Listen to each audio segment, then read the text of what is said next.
Is it a statement or a question or soliloquy? Well, if we want to put it short, we can say that when people are about to die, when something is happening and they understand they're going to die soon, then immediately they realize that they have to be very much focused on the purpose of their life, and they have not to waste any time, and they become really focused and concentrated on the highest thing. But otherwise, if somebody will tell them, oh no, you won't die soon, then immediately they will forget everything. Yeah. So how can we be concentrated, and how can we be focused during our life and not to get down with the regular routine as it always happens? Yes. How to be aware? Well, that's an excellent question. A few things come to mind as in literature, art, there's a theme, I believe it's Latin, called memento mori, which translates loosely as remember, you will die. So it's not only a focal point, as you point out, for those engaged in theistic culture, but even in the secular world, this sort of remembrance has been used to bring about focus. Because otherwise, we have a tendency to be seduced by the dailiness of ordinary life. And really, this is the beginning of spiritual culture, when Sukadeva Goswami begins his response to Maharaj Parikshit, who asks him, what is the duty of one in life, specifically for one who is about to die? What did he say? Varyan Eshate Prajna Loka Hitam Ripa. Saying, this question you're asking, it's not just good for you, it's good for everyone. Loka Hitam. It's beneficial for everybody to hear this answer. And then, Nidraya, Tenaktam Vyavaya Nichavavaya, something. Atma Sainyeshu. I forget the Sanskrit, but he starts telling him about how generally people are lost in the ordinary life, the dailiness of living, and even more specifically in family life, family affairs. So, family relationships, job, occupation, and he says, Ayur Harati Vai Pungsang, slok talking about the rising and the setting of the sun, saying both with the rising and the setting of the sun is another day wasted for those who don't use their time engaged in spiritual culture. Srila Gurudev also liked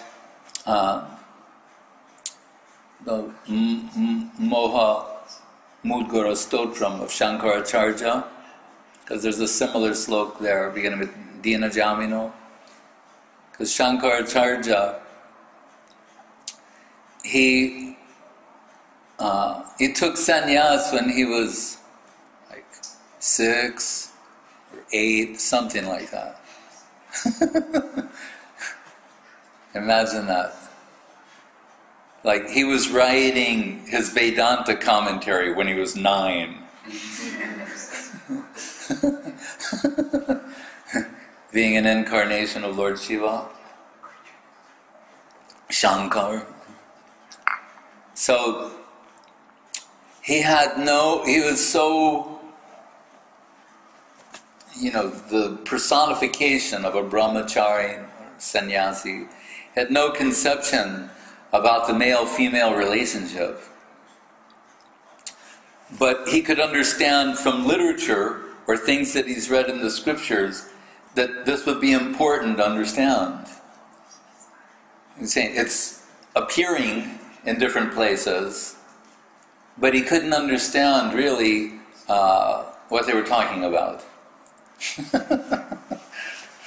So he thought he needs to experience this. So a king was dying nearby, and Shankaracharya thought, oh, I'll inhabit the body of that king. When his soul's leaving the body, I'll enter there and keep the body maintained for some time.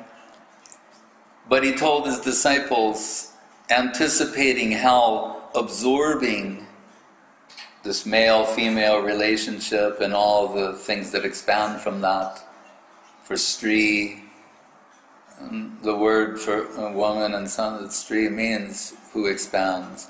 So he thought, on the basis of what's described in the scriptures, I could get totally lost there. So he wrote this Moha Mudgara. Mudgara means a hammer. So it's the hammer for smashing illusion. He's saying, if I won't come out of it, then these verses here, just read them, pour them into my ear, and that will awaken my consciousness. And so the king died, and he took the body of that king and enjoyed conjugal relations, and as in a kingly way. And yes, that time came where his followers had to speak the Moha Mudgara Stotram to him.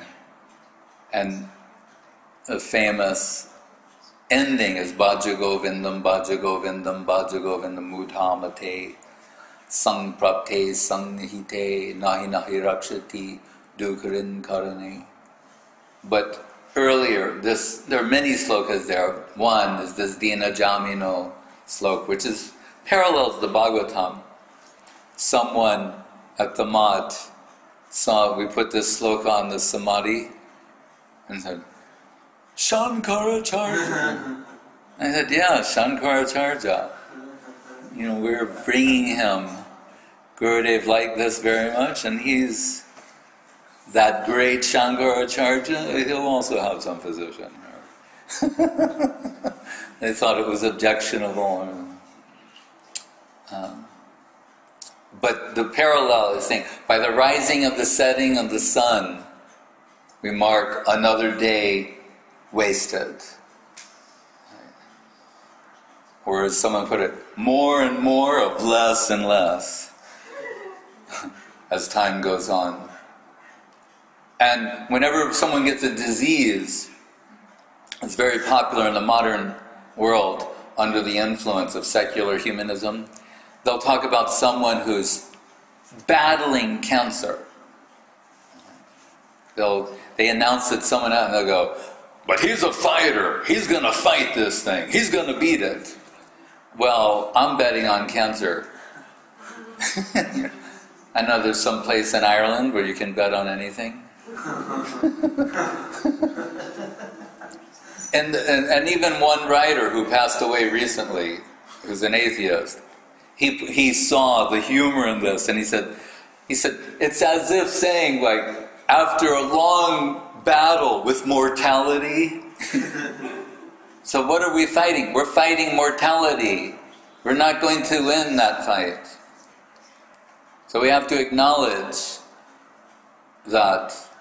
It's mentioned in Bhagavad Gita, Janma, Mrityu, Jara, Vyadhi, Dukkha, Doshanu, Darshanam. What's the darshan? The perspective, the view on material existence?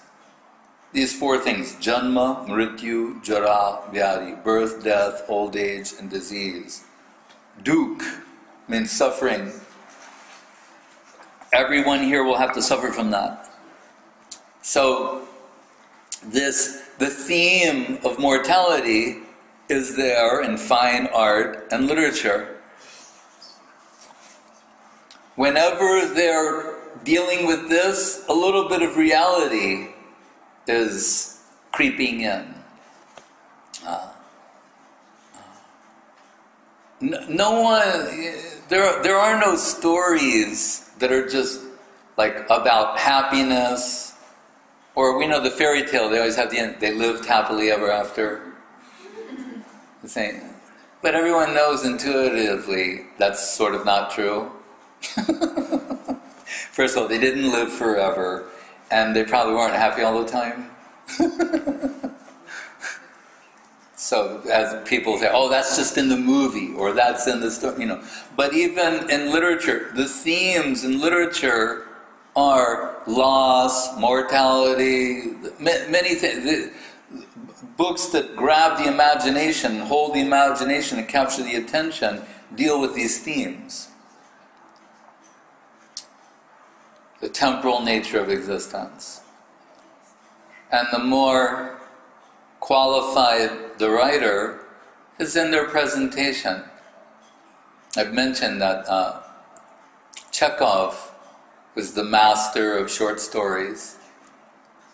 He's telling one story about a man who's, and this will parallel what we're talking about. This man is interested in this girl. It's a Petersburg story. Not only Petersburg, but I think that's where it takes place. That type of. And so, at some party, the girl that he's interested in hands him a note saying, "Meet me in the graveyard at midnight." So, this is like life, a little bit. So he's thinking, this is a joke, he's playing some kind of mind games with me. I'm not so foolish to respond to something like that. That was at around 10:30.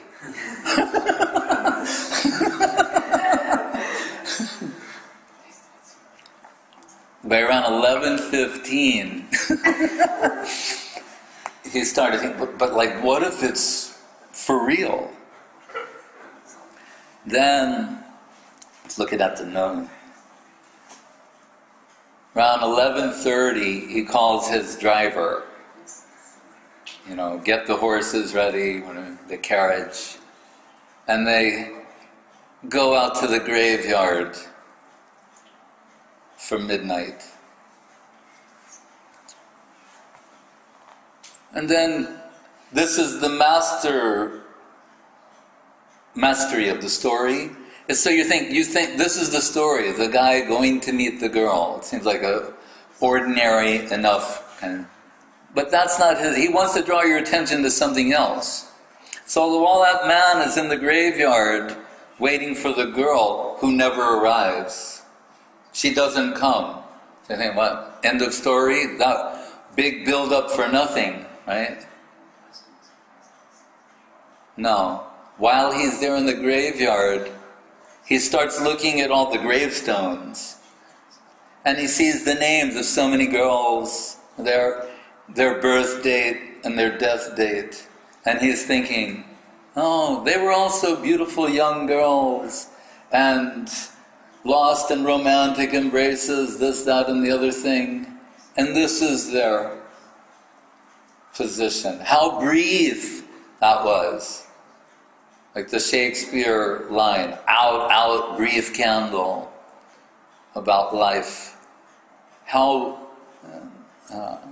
again, the Gita, anityam asukam lokam. What is this world?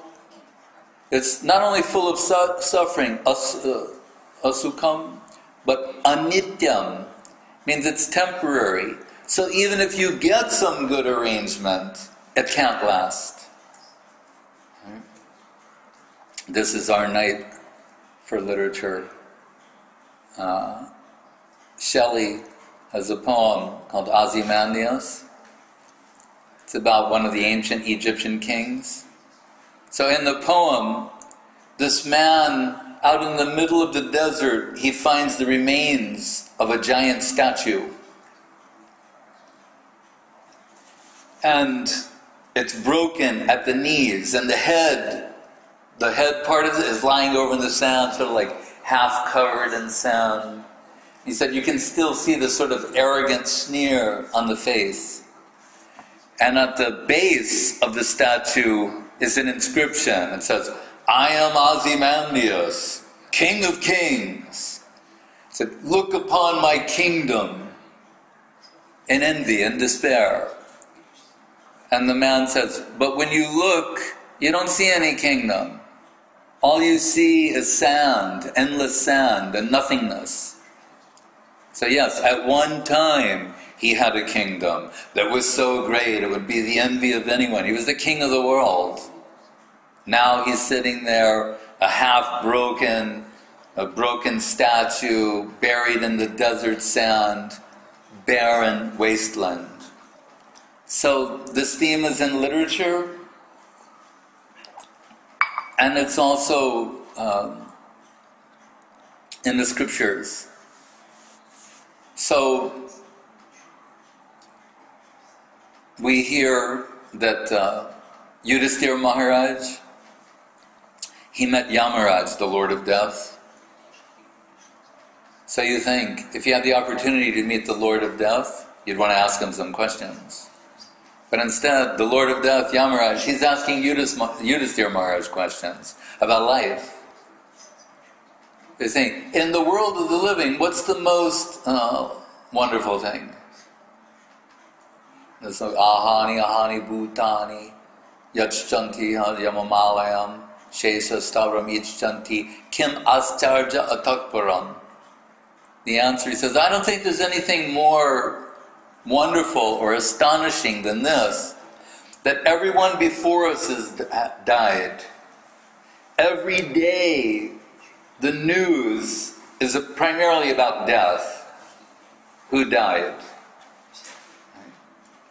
Famous people who died, or people who've died of some kind of disease that's scaring the hell out of everybody, or masses of people who've died, or look in the, go online and check the headlines and tell me how many references there are to deaths of world leaders, authors, famous people, not famous people, Christmas, brutal murders on Christmas. Oh, he's saying, so everyone before us has died, we're surrounded by death, the news every day is about death. Still, we're thinking, I won't die. When they say, 40% of people, we're thinking, I'll be in the other percentile. Right? We won't be that person. So he said, I can't think of anything that's more wonderful than that. That in the world of mortality, where everything must die, people are thinking that they'll live forever. Until, as you say, that maybe you get some indication, a reminder, memento mori, can come in different ways. We hear the story of this Lalu Babu, who was a rich man, millionaire in India, and he went to the market at the end of the day, and he's like buying some fruits or vegetables, and the seller is telling him, it's the end of the day. You see, sun setting, it's time to go home, make up your mind, please choose. But that simple voicing from the fruit seller, the vegetable seller, struck him differently this particular day. It struck his heart, some sympathetic chord, and he thought, yes, right, my life, I'm running out of time. Every day, sun up, sun down. being indecisive about doing what is substantial, where to dedicate myself, where to put my maximum focus, my maximum energy. This is called Vartma Pradarshak Guru, Pata Pradarshak Guru, some divine revelation descended through an agent, unknown by the agent. That type of divine instruction can be there too. So that sort of awakening came to him. There's also something described in the scriptures as smashana vairagya, which means the smashan means the cremation ground. It means just like at the time of a funeral, we can say. At that time, people become aware how brief life is and the opportunities that come with it. Labdva sudurlabam bahu sambhavante. It's mentioned in the Bhagavatam that human life is so rarely achieved, but unlike other life forms, there's some opportunity for spiritual culture, for liberation.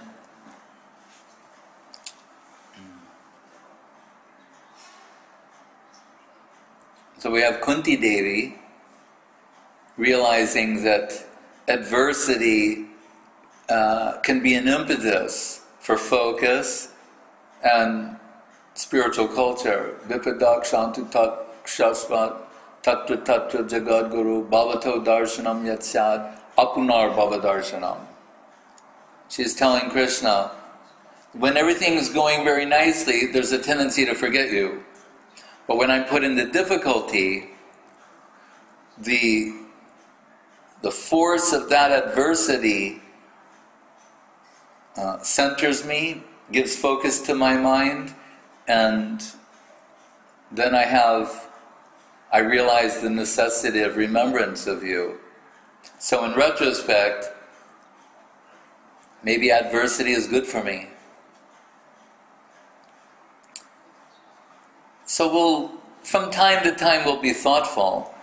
It's not that we're going to, wake up in the morning going, I'm going to die. Maharaj said in the club, we're going to die. We're all going to die.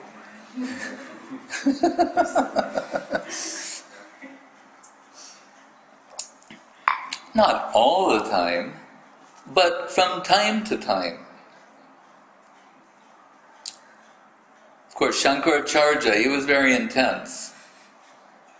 One of his statements was, he said, how should you approach spiritual culture? With what sort of attitude or intensity? He said, what would you do if your hair was on fire? You could jump and you'd find water and jump in it and dunk your head in it immediately. He can say that.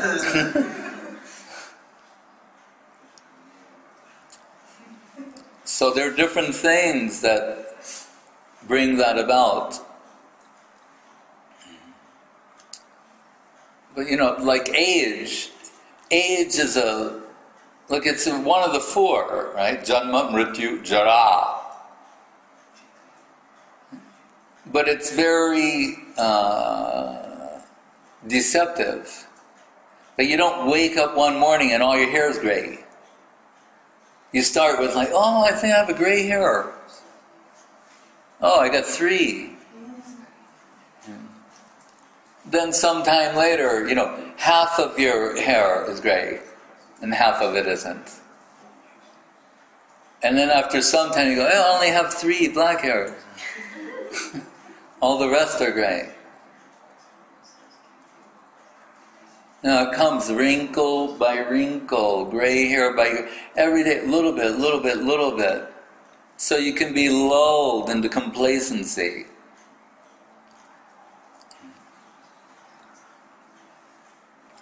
Otherwise, it's really, in one sense, a gentle warning, a little coaxing. But that's on the negative side. What about the positive side? So he said, yes, it's a waste of time for those who do not engage in some sort of spiritual culture. Does that mean shrotavyas kirtitavyas cha smartavyas chechtatabhayam? Hearing, remembering, chanting about personality of Godhead. Tavakatamritam tapta jivanam kavibiriditam kalmasha apaham sravana mangalam srimadatatam bhuvi grananti te bhurida jana. Hearing about the pastimes of Krishna is something substantial to do with one's time.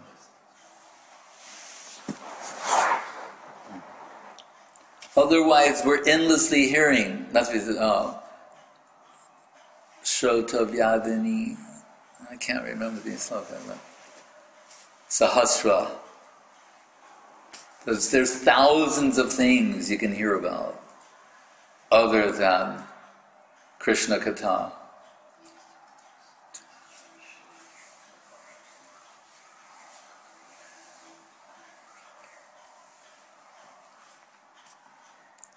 So there are parallel stories, parallel narratives in the scriptures that we should become familiar with.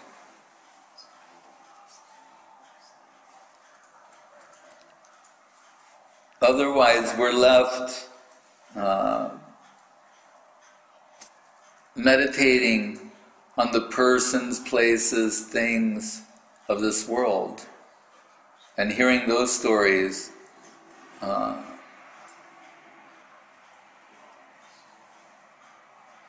doesn't have a liberating effect.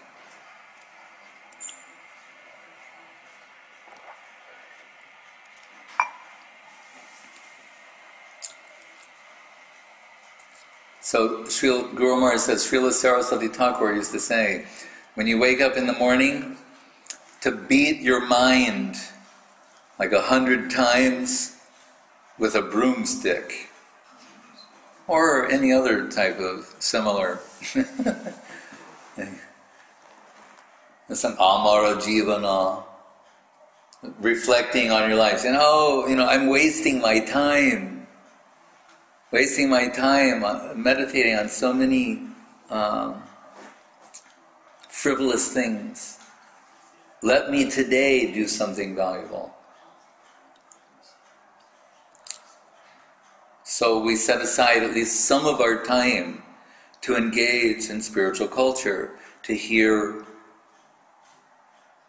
to chant, to remember.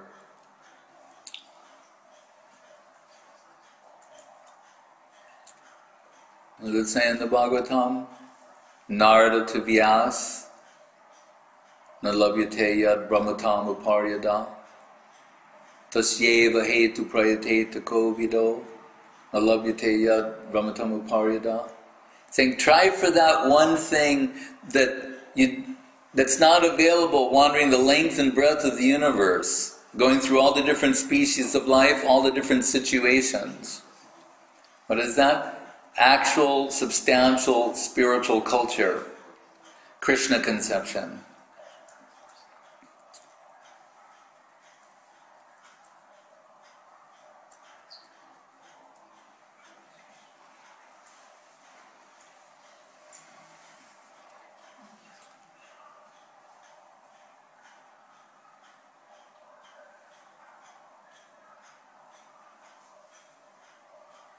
Saying, karmically speaking, you're allotted a certain amount of happiness, a certain amount of suffering.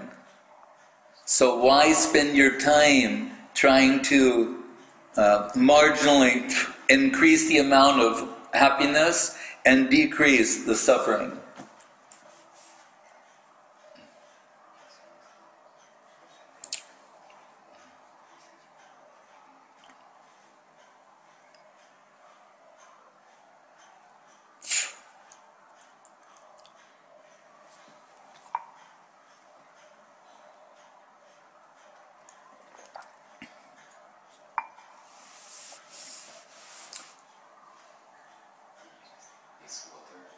Huh?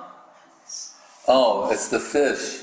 I know, I always think that we're like leaking water or something, like in India where it's overflowing, but actually it's the fish.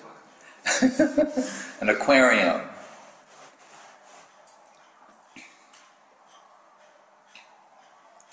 That reminds me of Gurudev talking about the fish in Govinda Kunda, and at one point being sold.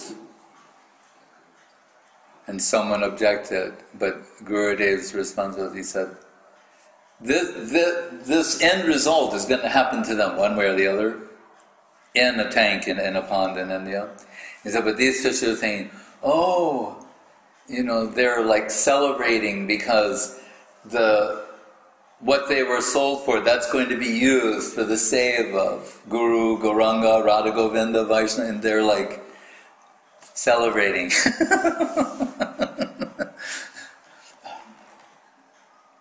Very advanced fish.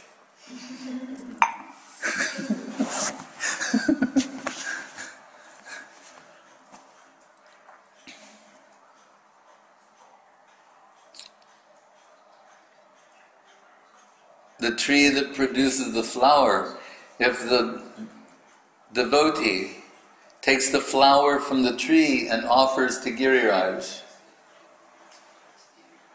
then how much the tree is benefited. Patram pushpam palam toyam yome bhakta prayachati.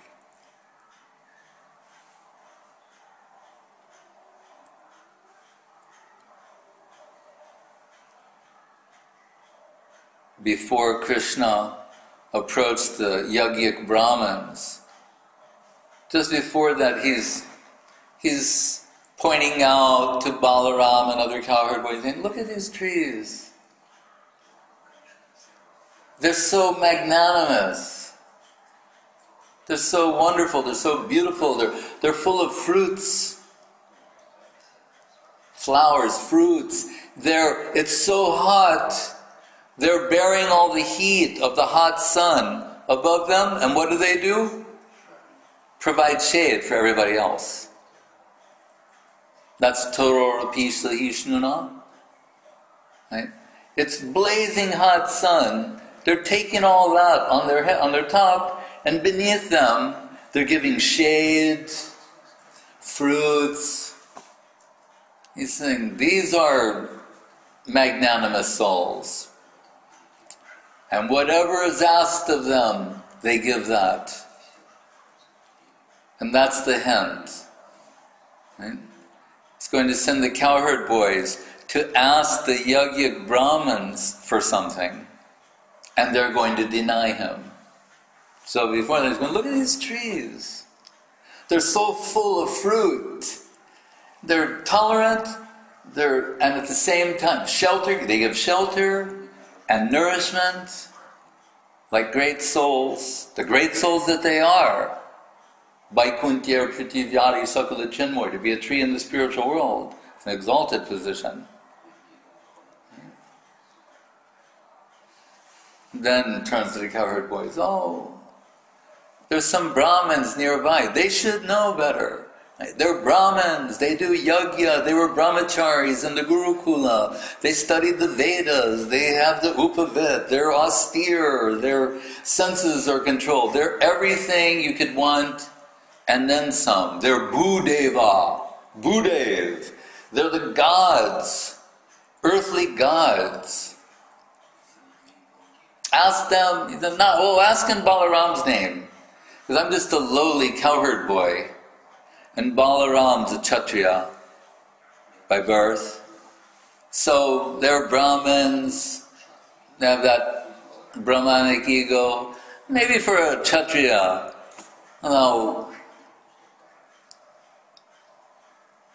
be, what's the word?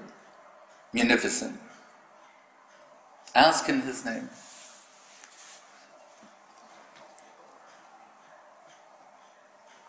And the cowherd boys ask on behalf of Krishna and Balaram. And the Brahmins, they're like, Svaha. Huh? we're not done yet. Nobody can, at first the Brahmins take, do you know how this works? You read the Vedas? Brahmins will take, then afterwards the other classes.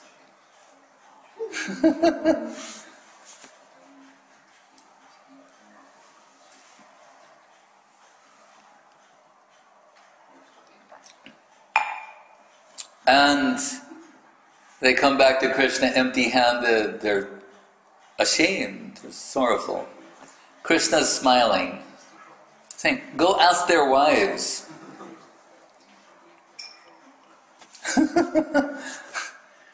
Their wives, they haven't read all the Vedas, went to Gurukula, done all these, they're Brahmins, but they're wives. Housewives. Right? Can't say that anymore. Like, they used to say, what is your occupation? Housewife. Now you have to say, like, executive assistant.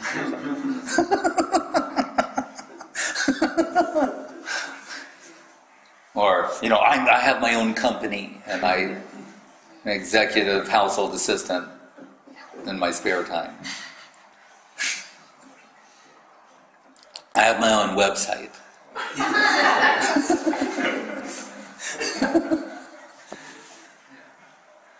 As if, raising children was not something dignified to do. But anyway, the Brahmins' wives, and it's mentioned here in the Bhagavatam how perplexing is Krishna conception. The Aprakrita Leela of Krishna. The goddess of fortune, Lakshmi Devi, she is always at the lotus feet of Vishnu, and by extension Krishna. She wanted entrance into Krishna Leela. What does Srup Damodar tell Srivas Thakur? She doesn't have the adhikar to participate in that way. And Krishna Leela, so Sri Vatsa, she appears, or Sri Lekha, different, a golden lion on Krishna, however you want to take it. Right? So, the question posed here, or the thought, the concept is, the goddess of fortune is attending the lotus feet of Krishna. And yet, he's begging. That is his pastime. Why? What is the underlying... Why is the supreme entity put in the position of a beggar? He owns everything, he controls everything. Satya Sankalpa, whatever he wills is. Why? Always shining a spotlight on devotion. Wants to highlight the devotion of these Brahmins' wives. And reciprocate with them at the same time their hearts. So they go and approach the Brahmins' wives, and they're ecstatic to have this opportunity to serve. Why? They had not seen Krishna before. They'd only heard of him. But who would they hear from him from? Fruit sellers, ladies selling fruits or flowers. Not what are the Vedic Brahmins going to talk about? Brahma. Guru said Brahma, primarily Brahma, with some Paramatma and a hint of Bhagavan. Shruti Bir Bhrimrigyam. They're pointing in the direction. But nothing clear, nothing palpable, accessible, tangible that you could wrap your arms around. So they heard from fruit sellers. Just like Rukmini heard Shrutva Gunan Bhuvana Sundara Shanvatam Te Nirvisha Karna Vivarai Haratonga Tapam Rupam Drisham Drishimatam Akilarta Labham Tvaya Chuta Vishati Chatram Apatrapam Me.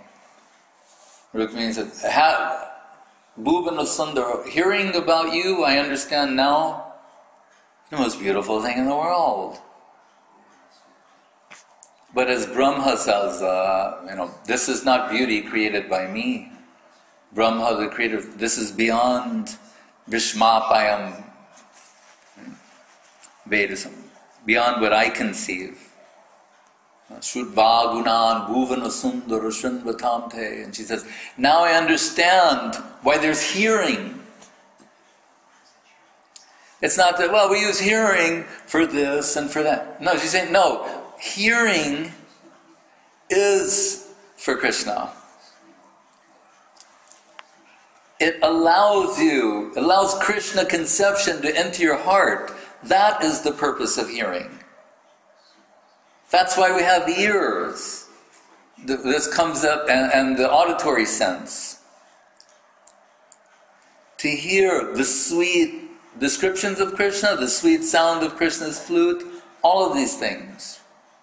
It's mentioned in the Veda Stuti, the 10th canto of Srimad Bhagavatam, prayers of the personified Vedas.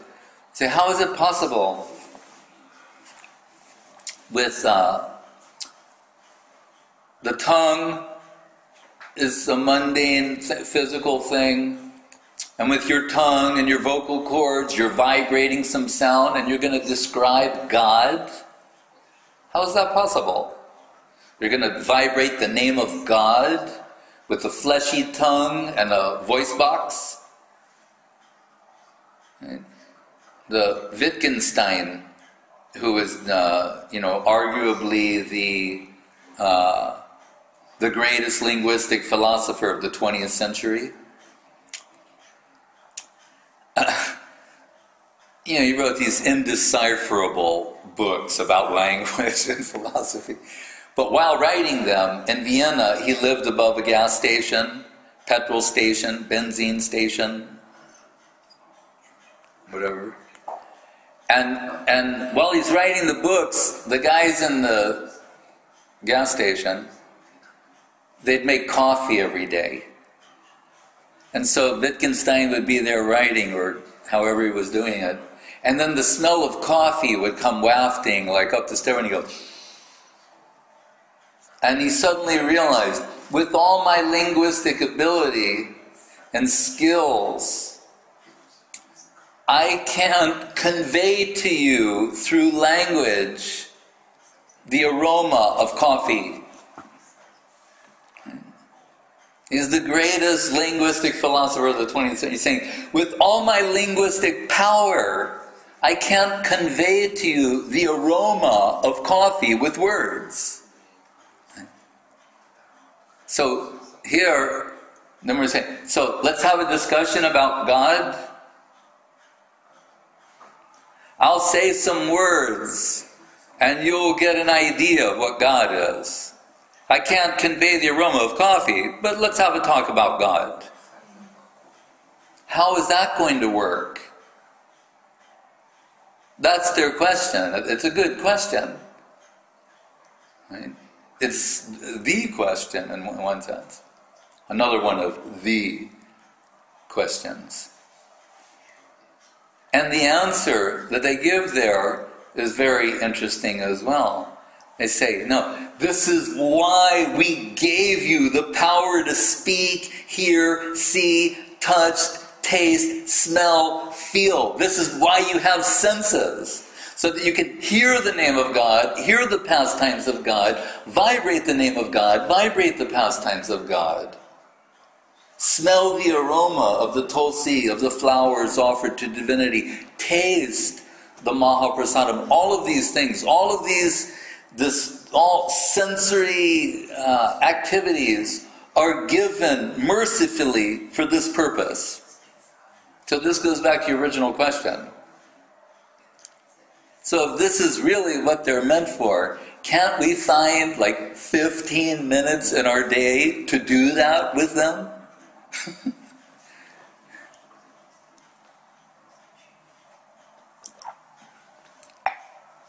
Or we want to babble. Well, I was going to say babble some nonsense, but that would be redundant, right?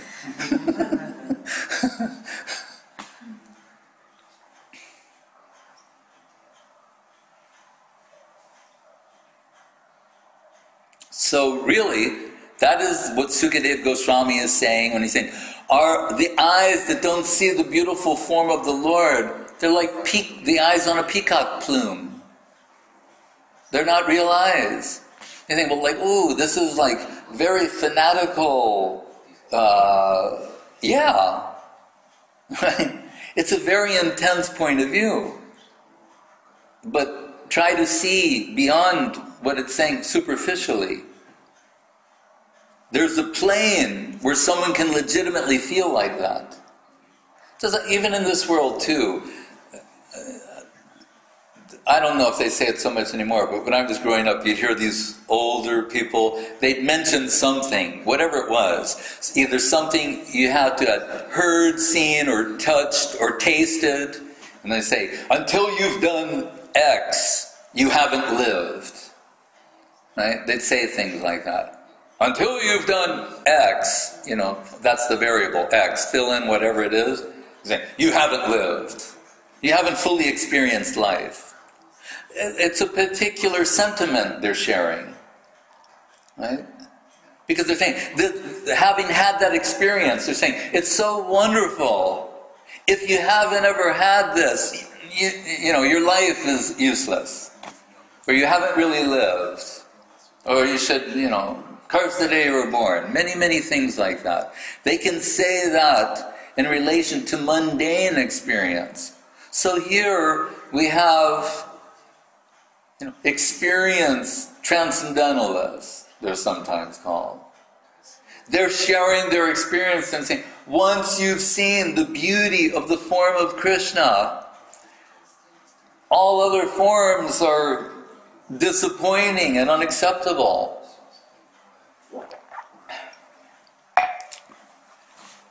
What is that? Govindakyam Sloka Keshi Tirto Pakante of Rupa Goswami. Where he's saying in the inverse, if you want to maintain your attachment to the person, places, things of this world, don't go and see Govinda on the banks of the Jamuna at the Keshi Ghat. So beautiful, you'll forget all these things. So if you want to maintain your attachment here, don't go and see that.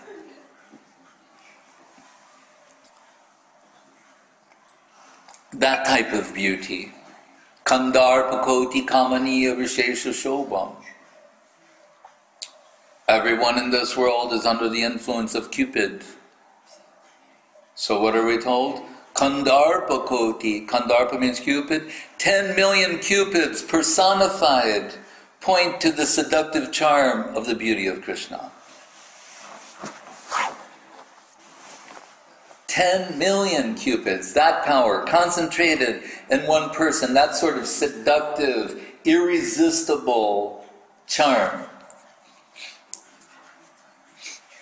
Ahoy tukiya pratyata. Guru Maharaj liked to use this word, irresistible. Not by force, not out of fear of suffering the reactions of karmic circumstances, but out of being irresistibly drawn by the beauty, charm, and sweetness of Krishna, that one automatically wants to offer themselves in service.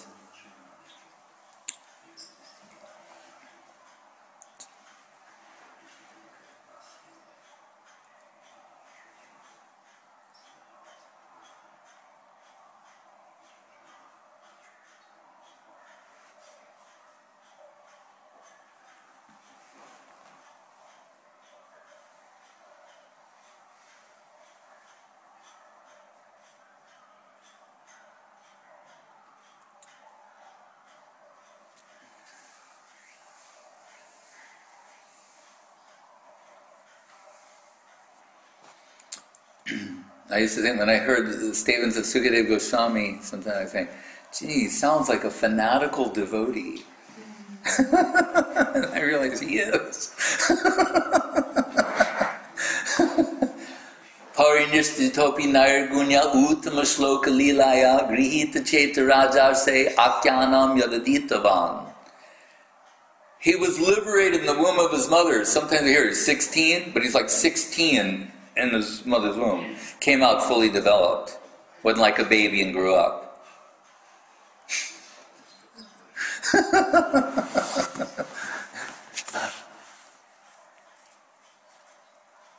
And didn't distinguish between male and female. That's why he's the loudspeaker for Srimad Bhagavatam and the Aprakrita Leela of Krishna and Krishna's pastimes with Radharani and the Braja Gopis. Had to come from someone with that type of qualification, who had no interest, back to the Shankaracharya, no interest in the relationship, mundane relationship between men and women. Singrihita cheta rajar se akyanam yadaditavam. But hearing the pastimes of Krishna, my mind, heart and soul were carried away to another plane that I didn't know existed previously.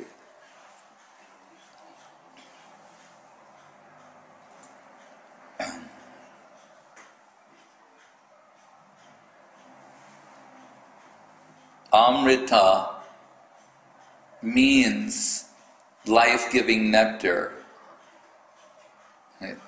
Mrityu means death. Amrita is the opposite of what is that life-giving substance? Krishna Lila Amrita Sar Tar Shata Shata Dar Das Dike Jaha Baha Hoite Se Chaitanya Lila Hoy Sarora Akshay Manasa Charaha Hangsa Charaha Tahate. Krishna Lilamrita Sar. And of all these nectarine substances, Krishna Lila, the pastimes of Krishna, they're the creme de la creme of all nectarine substance. Life-giving means immortal, life-giving substance.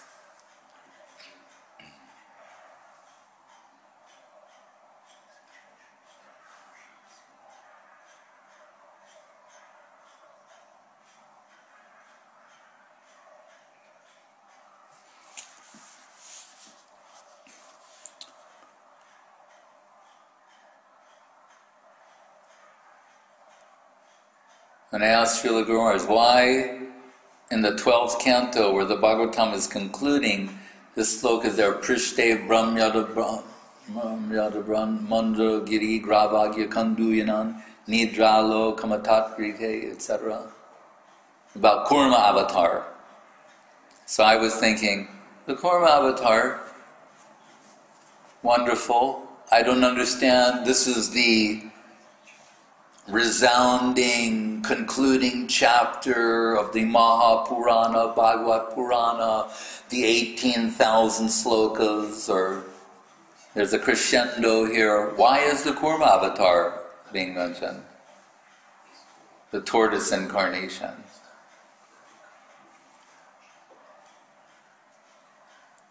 And Guru Maharaj said, what was their object? Here, in the Kir Sagar, in the milk ocean, the Devas and the Asuras, they actually have this at the Suvarnabhumi airport in Bangkok. When you leave, it's the churning of the milk ocean pastime. One side are the Asuras, the other side the Devas, with the serpent Vasuki wrapped around the Mandara mountain. So and Vishnu is on top. That's Kurma Dev in a Vishnu form. So they're churning, and their idea is to achieve Amrita, nectar, immortality, in the general sense. And many wonderful things are being generated from that, like the moon, Lakshmi Devi, Indra's elephant, different things. But their goal is Amrita, nectar. So Guru Maharaj said the reason the sloka is mentioned in the concluding part of the Bhagavatam is it's saying the Madhura Rasa of Krishna, these pastimes with Radharani and the Braja Gopis, are the creme de la creme. They're the ultimate nectarine substance. That's the nectar that they're really trying to come in connection with. And that's what is being presented in the pages of the Srimad Bhagavatam.